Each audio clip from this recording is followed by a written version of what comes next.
Magic Marcus, Magic Marcus Willis here at Willis Brothers Family Fitness here. See the Assassin fight gear on you. No doubt. Tell me about your view of Canelo's victory over Dan Jacobs. Man, I was disappointed in the whole fight.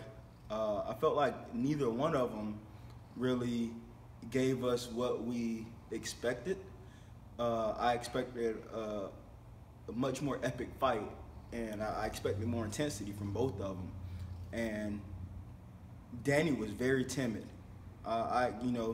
With being the underdog and with all of the emotions that happened, weigh-ins and everything, I expected him to come out there and just give it his all. And he didn't really start fighting until like the second half of the fight. I felt like he did too little, too late. And Canelo really pressed the issue either. Like, both of them, I felt, let us down and what we expected to be a historic event in boxing. So you feel let the fans down, or just let everybody Yeah, down? they let the fans down. They let sports analysts down. They let like the whole sports world down. Wow. I felt like we should have had just a clash. It should have been a more exciting fight, and it was a lackluster to me. Okay. Now, why do you think that was, that Jacobs started a little bit slow and that the action wasn't there early? I really have no idea. I can't come up with an excuse for him. I don't know if he can come up with an excuse. Like with that kind of title on the line, you have to give it your all. Regardless of if Canelo is a stronger fighter, or if you feel like I've never been in the ring with anybody. Even if I've been in the ring with anybody that I thought was greater than me or like gonna be a test, I still fought my heart out. Yeah. It doesn't matter who's in front of me. I'm a warrior, so I'm gonna go in on my shield. Yeah. I'm gonna put it all out there. So there's no excuse for why he was timid. There's no excuse for why Canelo didn't press the issue. I felt like the way that Danny was fighting, I wouldn't say scared, but he was questioning himself and being very, I don't even know if you can say it's strategic, but he was being very slow. I felt like that should have been fire for Canelo to go ahead and try to take him out and finish it. I don't think neither man really stepped up to their full potential. Okay. Now, you've as a current fighter and current trainer, Mm-hmm. you've been doing a lot of analyst work lately, commentating on the fights. We talked about how sometimes you know the game, you've been in there. Mm-hmm. You see somebody else, an analyst, talking about the fight who's never really fought, so to speak, and you think it's crazy. So I heard last night, I think someone on the analyst team was saying that Canelo looked great, superb early on. You didn't see that? I don't think neither one of them looked great. Neither one of them looked like a champion, not like the champions that we expect them to look like. Mm-hmm. I don't give them that. We've seen both of them against Triple G. We didn't see neither one of them in that ring that looked like they were in the ring with Triple G against each other. Got you.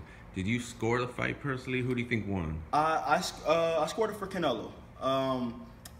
I scored it 7 rounds to 5. Could have been easily 8 rounds to 4. Yeah.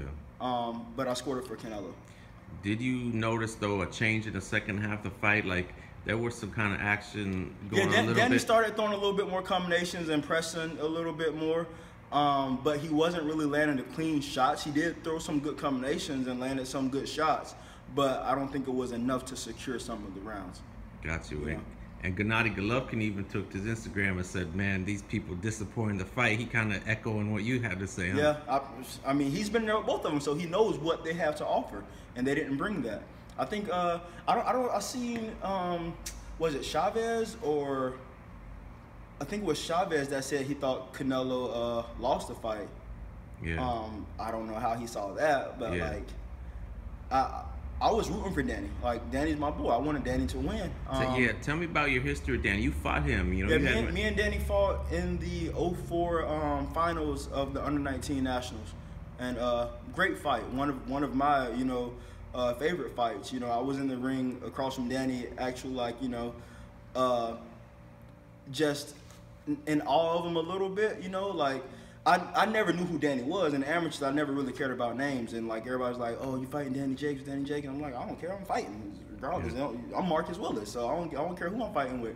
And then I got in the ring with them, and I was actually fighting up a weight class than I normally fight at. That's when I moved up 152, and getting in front of him, I'm like, oh, okay, I see why they call Danny Danny. But it was a great fight back and forth. I busted his nose in like the first or the second round. Had his nose and his mouth busted, but he had a lump. My chin was lumped too. But it was a very good fight. And me and Danny have seen each other over time and always been respectful. He's always been a cool dude. Danny's a great fighter, a great person. Where can Danny go from here? Where can Canelo go from here? I mean, both of them are still at the top tier. They're the top 2 middleweights in the game. And you got Demetrius Andrade out there. I think with him trying to get one. Hopefully, Andrade gets one of those fights because I think he's gonna give the pressure and he's gonna go in there and fight, regardless of who's in front of him. But I don't know. We'll probably see a rematch, maybe. Hopefully, it gives us a better Danny and a better Canelo that we saw last night. So we'll see what happens. But I mean, both of them still, the world's in both their hands because they're in a position that nobody else is in the middleweight division right now. Gotcha.